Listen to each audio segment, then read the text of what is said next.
Next Gen fam, what is up? Welcome back to Mentor Momentum. It's been a while, but I'm so excited to be back live with you here today. We have an incredible guest, an incredible interview coming up for you. As a reminder, we are live, so get in the comments. Let us know what you're thinking. Let us know your questions so that we can ask this guest. He just told me backstage, he wants the curveballs. So whatever you want to ask, I'm throwing them right on stage. I'm beyond excited to dive in. Before we get there, I got to give some shout outs to some incredible people from the NorthOne team. Marcelo, Yalda, Augustin, Ian, and Ashley from the NorthOne team helping set this up. Incredible people making this happen. And we have with us today, the one and only, the CEO of NorthOne Bank, Eytan Bensoussan, an incredible individual who we're going to talk about so much with, everything from how he's changing the game for the banking business, all the way to what's going on in his personal life. How does he think about his day so that he can continue to perform at his best as a CEO? So we got so much to talk about. I'm going to shut up and let him in. We got to get right into it. Eytan, thank you so much for joining us here on Mentor Momentum. Glad to have you. It's a real pleasure. Thank you.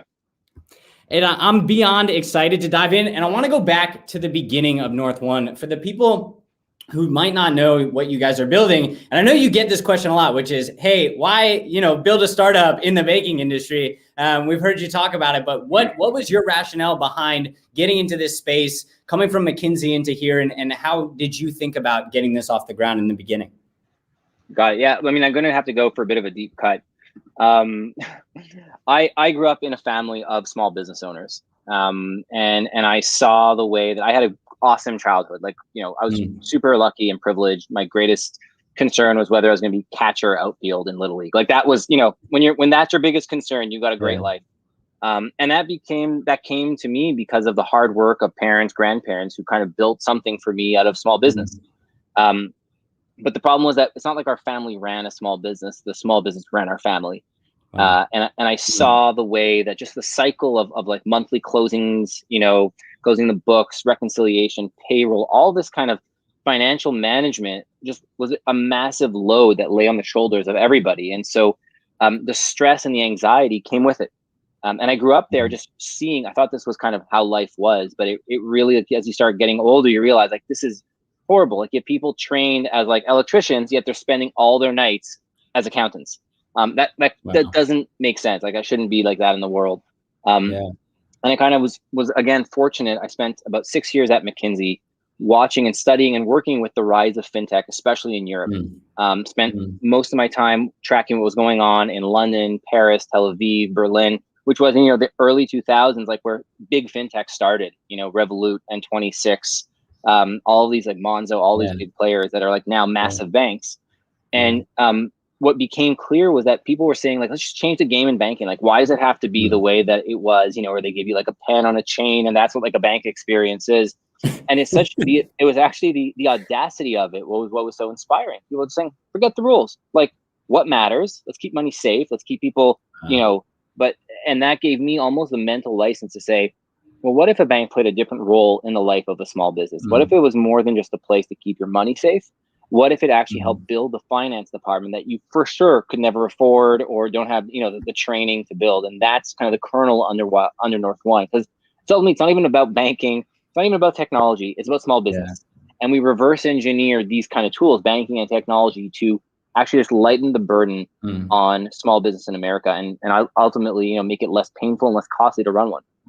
Yeah, I've heard you talk about good banking is actually an empowerment for small and medium businesses. Talk about that, because that to me, I was like, wait a minute, you guys are doing something completely different in this space when you start talking like that. So there's this, unfortunate secret, which is you start a small business for all the right reasons, right? You're thinking of the customers, the thing you want to build, the way you want to sell. And that's like what gets people out the door. Nobody starts a business saying, I can't wait for admin work, right? But what hits you as soon as you start having any sort of like momentum and you're moving is you're like, oh, well, what about your taxes, your accounting, payroll? Immediately, like chapters are starting like loaded on your head, and you're not trained for it, and you almost certainly don't have the money for it, at least at the beginning, to help to get a professional in there. And that's where like banking and financial management is like a secret killer. It's just the number one, 80% of small businesses in America fail because of financial illiteracy. It's not because like they're great pastry makers, they're great mechanics. It's not because they were doing bad stuff. It's actually because the cash flows were too complex to handle. and a bank that actually is trying to solve that problem and not simply the like, what color would you like your credit card problem. That's actually one that can actually do a whole bunch of good for the world. That can actually make, it's almost, I'll just give you this thing. I grew up using a PC, and I love people, like, don't worry, I'm not trying to get into like the wars or anything, but I just remember trying to play video games, and I had to learn about how much RAM do I have and how many megahertz. I'm like, it's like, this is crazy. I just want like to be a kid and play video games. And here I am looking at motherboard specs. And I'll never forget the first time I ever opened up a Mac, and it just worked, right? And it connected to my phone. They figured it out. Hey, we're talking. And that's the kind of experience you want to give small business owners. They're currently layering so many different complex, overhead in their mind. How do I manage my payroll tool, my expense tool, my credit card, et cetera, all together? We're just trying to say, let's just make it work. You never have to think about it. Just let it drop into the past and just focus on like the thing you started the business for, which whatever it was. That should be like your waking time, and everything else should be just like a little button that you press and it all goes away. It's amazing, like beyond incredible. And I think like, you're right. I read Steve Jobs like last year, and I was like, that moment of like when he first rolled out the, Apple, and everybody's like feeling that same experience that you're talking about. And now you're providing for small business owners. I got to ask you, as almost now you're scaling up, you might be leaving the small business world to become, a bigger business yourself. But when you first took this leap, what was the thinking through your head? Was it, I come from a family of small business owners, so like this is no problem, or was it like, how did you go through the trials and tribulations of going from McKinsey to, the NorthOne days? Yeah. So look, I mean, honestly, I was genuinely naive. Like I almost like didn't realize how much I didn't realize, and that helped it be like less scary at the beginning. But the truth is that I had to be honest with myself, right? So there was so much pulling me to say I want to found a company, but I said like that's not the goal. The goal is like what is like the thing, this mission I'm trying to conquer. And I interviewed about 100 small business owners before I even started thinking of a company name, and said like, so what are the problems in your life? And it was actually through validating the existence of that problem that I said, well, who's solving this? Because I'd rather join a team possibly that's really close to solving this and having it to be my team for the sake of it being my team. And I couldn't find anything, which led me to believe, frankly, that I was crazy. I was like, well, why isn't anybody else doing this? And then I said, you know what? Like, this is the problem of my lifetime. I grew up with it. I'm watching my friends go through it right now as they start their businesses. I've spoken to over 100 people who have it today, and I don't see anyone solving it. Like, if no one else, then it's going to be me. And I kind of ran into it. And again, like only thinking about the impact I could have and not realizing like the insane challenges that would lie along the way. But honestly, that's been like the spice of it. That's kind of what's made it worth it. Wow, man. It's when I hear you talk, I'm like, it's the most sound way to go start a business. Like you're talking to the customers, you're seeing who the competitors are, and then you're like, all right, there's maybe a market fit for it. What advice would you have looking back now, talking to an audience of young entrepreneurs who, one, absolutely need to get on NorthOne Bank tomorrow, but two, what should they be thinking about when they're going out to start their own businesses? I mean, it's honestly, it's being honest with yourself and honest with the people around you. It's so easy to put your head down for a year to build something awesome, only to realize that you just built something that was like very like you built the next Facebook or MySpace or whatever, and it's like this whole category exists. Like no one's looking for the next one of it. When you actually want to realize you have some insight or you've talked to enough people, you realize there's something here that is special, and I can't shake it off. And when you feel that, at least in my case, I'm sure there's many ways to approach it, but in my case, I could not sleep, I couldn't rest. Like this thing was like frustrating me. Like, why is nobody solving this? And I said, I'm just gonna jam. Like I'm just gonna roll with it, and I'm gonna go and like I'll fool myself as long as I have to until it's too late to turn back, which is kind of what happened. Wow. But it's actually just trying to remember, like, if you're trying to build a company is not like one little thing you release. It's going to be people and payroll, and families are going to depend on your ability. Like it's a big thing that starts with this little kernel. Make sure that kernel is like authentic and intact, as opposed to it being like the last thing you thought about. Like you're so happy to kind of hire people, build a team. You're like, what are we actually solving? It's not like that exciting anymore. Yeah. I mean, I hear you talking. I'm like, I want to dive into what are you doing in your, personal life and your daily routines that get you to think like this? Because I resonate so deeply of, hey, when you have that idea that just won't go away, being able to listen to it, whether you want to call it intuition or, kind of divine intervention, whatever, people want to name it. But what are you doing in your own personal life that allows you to kind of cut away some of the noise and actually be able to pursue something like that? Well, honestly, it starts with something that I struggle with all the time, which is just making sure I have self-awareness. Knowing what my role is, what I'm good at, what I'm not good at. Like if I had come to the conclusion that I was really better suited to be number 6 at a different company or number 60, then I should have gone and done that. Even if like I felt like it was, less like, hey ma, look what I'm doing now. Like I'm number 6. But that was the truth. It was just this self-awareness and then kind of coming through. And what I do, I try to audit myself, like not in any kind of formal way, but I'm like, look, is the way I lived last week, like I'm a dad now. I'm adulting. Like I have kids, and I think, was I a dad to them? Like was I kind of giving, because they don't care what I am. Like I could care less. Yeah. They just want a dad to be around. I have a wife. Am I being a husband to her? And honestly, I don't get it right all the time. But the thing that keeps me honest is to be like, man, life is short, and if I'm not like at least on a rolling average solving some of these majorly important things in my life, I've just got to be either eyes wide open that that's what I'm doing, or course correct. But like kind of doing that, like if I don't think about it, it doesn't actually exist version. I've done that too many times, and it just catches you in the end. You're just like, yeah, like I knew this was there at the back of my mind. Like I had a spidey sense. I didn't listen to it, and then like when it's way too late, it just catches you.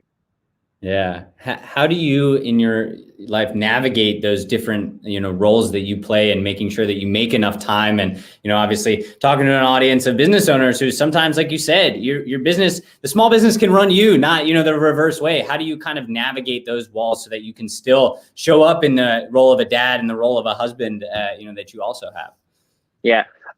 Honestly, it's about managing expectations with the people that are going to be impacted by it. Like my wife knows how I am. She knows who I am, and I tell her, like, you have to help me, like, stay sane. Like, that if left to my own devices, I will go hard. Like, I will just not stop. I will just like, I want to win more than anything. And so I need her to pull me back. And she knows that. Right. And that like really helps. Same thing with my friends. They know if they haven't heard from me in 2 weeks, it's just like, stop for a phone call, like stop for, like a virtual coffee, I guess. And conversely, the people on the team know, hey guys, like, every night at 5:30, I've got to be there for my kids' dinner, save like a massive crisis. And they are helping me make that possible. But if I don't say it, if I don't tell these people who every day are going to be faced with this reality of mine, it creates a lot of friction and a lot of like, pent up aggression. Like why is this guy always ghosting at 5:30 for like at this time? Like, no, 'cause these kids need a dad for dinner. If I can do that, I have to, and I'll solve everything else later. Oh man, I'm learning so much from you. I'm like, we need to spend some time together, man. I got to see how you live your life so I can replicate in mine. But I want to pivot for a bit and talk about teams and leading teams. And I know it's something you're super passionate about, is the people at NorthOne, and the people are everything. But what do you think about when you were hiring your first people, and now as you are building a much larger team of incredible individuals? I have to say, everyone I've interfaced with is like the greatest human being of all time. What do you think about, and how are you continuing to keep growing the team in a way that it can keep growing NorthOne? So it's going to sound a little counterintuitive, but when I started NorthOne, I didn't hire for a long time. And it was because like, what's anyone else going to do? I've got to figure out what this thing's going to be about. But then when I actually needed people, I kept on not finding people that I thought were at the sufficient quality, right, for who I wanted to build. And it's just because like you think of like I grew up in with Michael Jordan as my hero. I'm like, Michael Jordan wanted to play on a championship team. There had to be a Scottie Pippen. There had to be a Dennis Rodman. Like, you needed to have only A players. And so as soon as I open the door and lower my standards to say, we can get like a C-less player here. Like no one will notice. You'll never get like the next like LeBron. Like, can I be on that team too?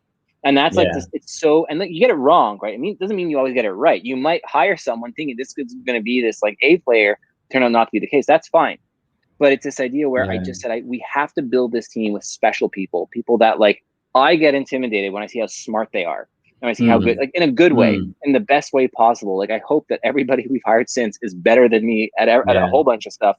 And I always am worried that the day we start like dialing that down, someone's going to be like, this is not an inspiring set of people for me to work with. Like, I want to look in the trenches and realize that every single person here has got my back and that they're good at their job. And if we do that, like, you get to win Super Bowls, you get to win the championship. But if you don't, you take a real big risk. Yeah, that is awesome, man. You're Jordan on the '96 Bulls, building out the team, man. You Don't got get me everybody started. coming. It's like you're literally talking to teenage Eytan and telling him like his wildest possible I fence. love it, man. I love it. When in that process, as you guys started to get bigger, how were you able to start giving up control? Like, what was that first experience like for you? You know, as all of a sudden, you know, it's you're doing everything, and now all of a sudden there's other people who you can give stuff to. How did you navigate that and feeling like, you know, you could give up control of what I imagine felt like your, you know, baby at some times? Honestly, in some places it was actually really easy. You know, when NorthOne started, I did a general assembly design course, right? Like to figure out how to design stuff. And I would do from 4 a.m. to 7 a.m. every day of the week, like my homework for it to figure out how to design. I'm not a good designer, like, let's be clear. But I knew that as soon as we could hire a designer, they would for sure be better than me. And so there was some place where it was super clear, like these people are gifted at their job, like let them shine, right? And I'll always know when I see the result if it like makes sense or not. But in other places where it was like stickier, which is more like where, you know, what you're talking about, I think this was actually trust. You know, started off by doing everything hand in hand. And then like very quickly was like, yes, I trust that this is gonna go well, and started like backing off. And honestly, what I've actually found is over time, the quicker I can back off, the quicker I can figure out if the person can shine or not. Doing too much hand holding gives like a false sense of security that like, you know, it can work. So I actually kind of try now as quickly as possible to hand something. I'll be like, go for it. Like, let's do quick iterations on it. But like, it's now your baby too. Yeah, absolutely, man. And I think something you pulled out there is, you know, for anybody listening, that you're also doing the work. I mean, saying waking up at 4 a.m. every day for 3 hours of design class is not like, yeah, I just, you know, kind of started a business. Like, you were out doing the work, and I'm sure putting in sometimes 16 to 18-hour days to bring this thing to life. So look, yes. It has been incredible. It's the most thrilling and terrifying thing I've ever done. But it is not just a job, it's immersive. I breathe this in the shower. I think about it on my jogs. I have to willingly turn it off. That's the thing. It's not like I have to like force myself to think. I actually have to turn it off. I know that I'm too into it. And so in terms of weeks, like I'll sometimes spend 80, 90 hours a week, easy, doing this stuff. And I've got to pull myself back, and it doesn't get done. It doesn't get done easy. Like, honestly, like the hours LeBron had to practice his free throws at some point. Like, you know, those hours were there. You just don't necessarily see them. And like, same thing for us.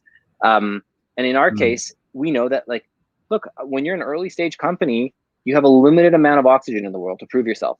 And as soon as that oxygen runs out, your funding runs out, that's it. It's game over. Like, you don't get shot number 2. So we kind of made sure that all the people that are on the team, they know that too. They want to make it count. Everything makes it count. And sometimes we can have a good week where, you know, you're not working as much, but sometimes it's all hands on deck and everyone's like, yep, we got this. Yeah. I love that, man. What is one perhaps mistake, failure, lesson that you learned along the way that our people can take from that and avoid, you know, some of those traps that you might have fallen in as you guys were scaling up here? So I'll give you 2. One very specific to startup life, and one just general. The biggest mistake I made early days was thinking like, you know, as a startup, I've got to get investors. And I guess like all investors are investors, so I should just talk to as many as possible. Not realizing how much that wastes time and energy. Like there are some investors who know your space.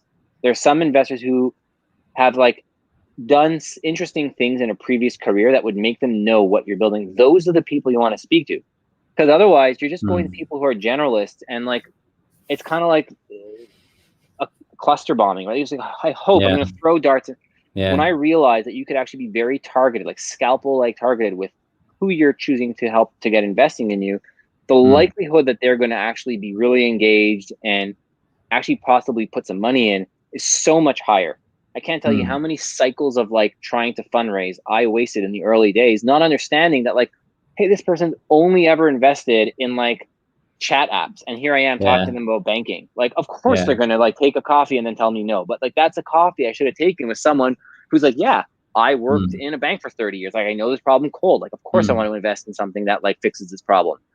That's the first one. And I think the second one is honestly when it came to our team, realizing that culture didn't build itself, right? That as time went on, it became more and more of like a full-time explicit thinking activity to say, who are we? What's the, like, how do I want people to think about us?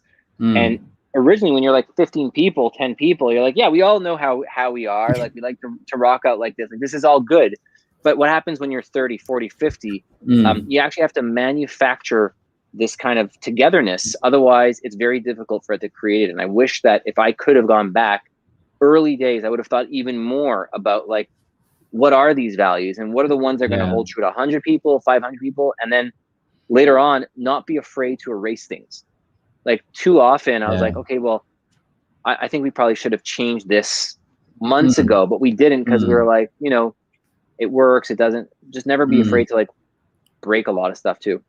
Yeah. I mean, two extremely powerful lessons. The first one being, you know, you got to be cautious of your time and your energy, so that you got to actually go after the people that are going to resonate, not the people that are like, hey man, I've been looking at chat, you know, all day, and now all of a sudden you're bringing me banking. Like, this isn't, you know. And then I also think you're so spot on about culture and about those values, but also the sense, I think a lot of young founders worry that like, hey, once it's on the wall, it's on the wall. Like, we can't paint over it, but you can. Like, you can always paint over it and put something else on the wall. So I start every onboarding session with a new hire with a session called NorthOne's Journey and NorthOne's Future. And I start by saying, guys, this is the answer. If you stop listening after this, you've now learned it. We're not a museum. We don't have things that we do because we used to do, and our goal is to preserve them. In fact, in many ways, the thing that has made us successful across like many journeys is the fact that on a dime, we're like, this is no longer going to work. We got to reinvent ourselves. And as soon as we start getting too precious about like how we did things, getting romantic about this and that, like it's the beginning of the end.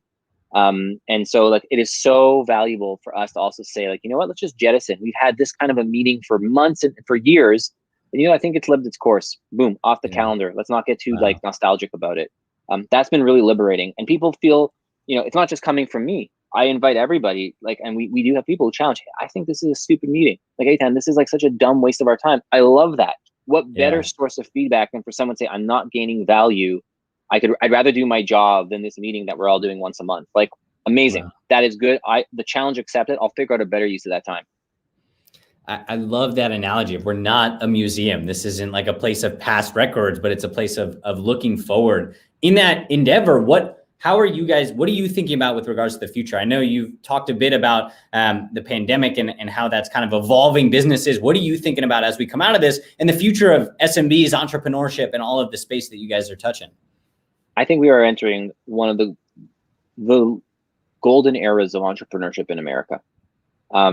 I think like we're going to look back in 10 years and realize that we were part of something just actually unbelievable unfolding in front of our eyes.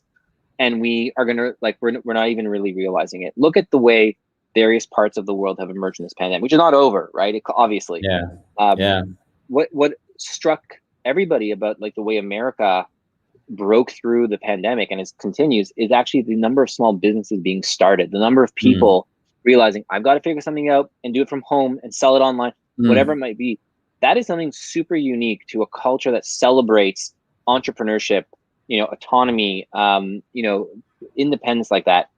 I think that like, as we really do get through COVID, which who knows how many more waves we're going to have, you're going to see that full force. There's like $1 trillion that have been put into the economy, even more, to help small business and consumption.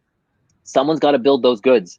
Someone's got to supply local communities with places to go and mouths to feed, etc. That's small business in America part 2. And we'll be smarter this time. Instead of it simply being, I have a storefront, come sit down at a table, we'll bring the storefront to you.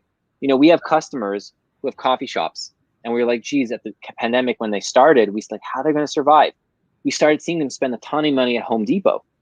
And I called them, like I call customers all the time. And I said, tell me, like, what are you doing? Like, oh, I'm retrofitting my coffee shop so you can have a pickup window. So I put the thing outside and people grab their coffee on the go.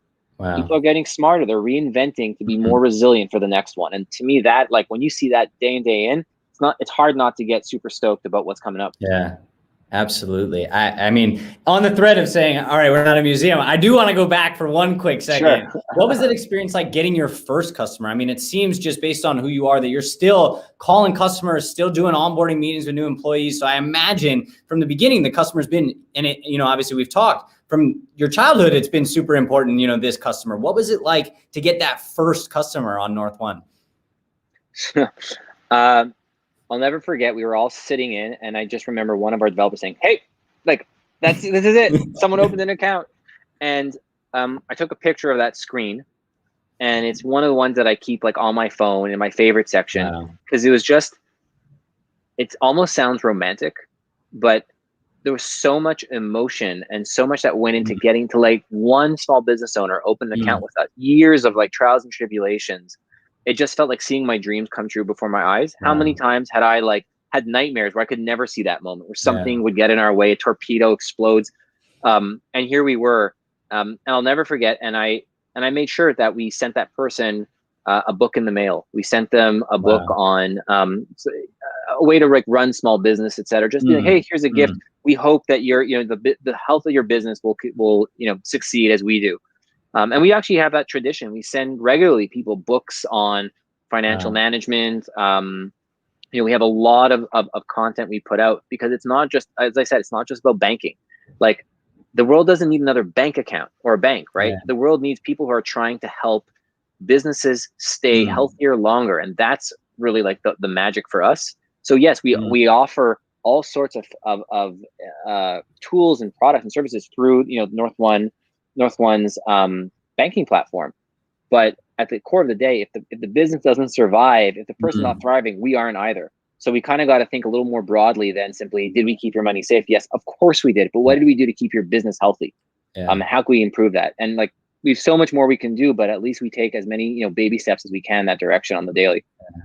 You guys are absolutely changing the game. And I think it's, you speak so, I mean, obviously you speak so well about it, it's your baby, but like the idea of, hey, the world doesn't need another bank, but it does need tools so that small businesses don't feel like they're getting crushed every day. And like at the end of the month, they have to spend hours just, doing payroll, closing the books, like you said from the beginning. It's so profound and so like, I now understand why you're like, how is nobody doing this? Like, but you guys are absolutely out here crushing it. What advice, two questions to close this out. What advice first would you have for the next generation founder getting started right now? What should they be doing? What ways can they avoid some of these issues that you're seeing out there in terms of getting crushed by some of the admin level tasks? Yeah, I mean, look, first, more than anything, be honest with yourself about whether or not people want what you're building. I can't tell you how many times you have either people who, from an idea point of view, it sounds super compelling, but then in practice was like, I would never use this. Or conversely, someone's like, I built something super cool, I wonder if I can sell it. Like, depends on, I mean, if you're going to invest years of your life, try as often as possible to iterate on the rigor with which you're like, I have deep, like in my heart of hearts, conviction that someone wants this. And it's just so easy to skip that step. It's so easy to kind of put wireframes up and start drawing stuff and getting someone to produce it. You see an app, and you're like, oh my God, an app looks real. Someone's going to want it. But if you actually haven't figured out who that is, we gotta almost go like lo-fi on this, as opposed to thinking like, hey, I go to the app store, someone will download mine. Think about how people used to sell. Like, a shoemaker knew someone needed shoes, so they made shoes that would sell in the market, right? Like, a shoemaker rarely made a shoe in the abstract, saying like, I guess someone will want a shoe that only fits like 4 toes. No, they obviously knew that people needed these requirements for the shoes they made, and they had a place to sell them. I think many of us have lost, myself included at times, by the way, have lost that step where we think like, just put it out there and like someone's going to want it. That's like such a poor use of good energy. Figure out how you're going to get it to people, how they're going to consume it. And also, by the way, like how they're going to use it, and what is V1, V2. But sometimes it's about selling them not only just the product, but the dream of where it's going. I can't tell you how many early customers of ours, look, I know that you guys are like just out the gate, but when I see the way you talk about where this is going to go, like it's like Netflix. Like, I know that next month's movies and shows are going to be pretty cool, so I'll keep on subscribing. Like, it's not just what's behind you, but what you're going to come up with. And we update our app every 2 weeks with new features and new things. They look at their other bank apps and it's like, wow, it's 18 months since the last app update. Like, they're clearly not spending the time you guys are on this. So Anyway, that's the listen to the people that you want to give you money is always a really important step that saves so many problems. Understood, man. And then the second part of the question for you, while you're on the advice train, is when you're thinking back to yourself, you're talking to the next generation, kids coming out of school, getting in their first job, thinking about their first startup, perhaps. What advice would you have for the 20-year-old version of yourself, looking back now, knowing all that you know? Yeah, honestly, don't get over complicated. Don't get too much like hubris about who you have to be in life. I had so many concerns, especially in college, being like, who am I supposed to be? Am I this kind of person? Am I that kind of person? I'd read biographies and I'd be like, oh, I must be like the Bill Gates version. I'm this, like, and it's all about you are who you are. And the thing that I've realized is that, like, you don't become Jeff Bezos at the age of like 32. He was always Jeff Bezos. He was always going to be that guy. It's not for us to become like them. It's for us to be our best selves. And if that jams with like what you're trying to do, you're really lucky. And when I was 20, I was definitely overcomplicating it, trying to like almost like the Tin Man, like just be like trying to like, who am I and what kind of a leader am I? It just comes naturally. And the more self-aware you are about what kind of leader you are, the better you can be at it. Eytan, this has been an unbelievable interview, man. Everything you've said from the beginning, I love this concept of lo-fi and going out and actually like meeting your customers, making sure people know what you want, to your advice about you don't have to like just be you and just, don't be so rigid. I think everything you're sharing resonates so deeply with me, and I imagine with our audience. So this is one I'm going back. I'm watching again, man, for sure. But thank you for joining us here. Thanks, you for Andrew. sharing all your knowledge and wisdom, man. Really appreciate it. That guy is amazing. I mean, if you're not out here being like, I now have the tools that I need to go and work on my business. And also I now have a partner that can help me with the stuff that I don't even want to think about. NorthOne Bank, an incredible partner of NextGen's and an incredible platform for you as the startup owner. Definitely check them out. They're doing some incredible stuff. And like Eytan was saying, they're out here not just to be a bank, but also to be a platform to help you as the founder get to the next stage of your business. They're there for you and for your banking needs. So an incredible partner. I can't wait to bring him back. We're going to have to do this conversation again because my mind is blown and I need some more of that insight in my life. So thank you for tuning in. This has been Mentor Momentum, powered by NorthOne Bank. So excited to have you here. We'll catch you here next time.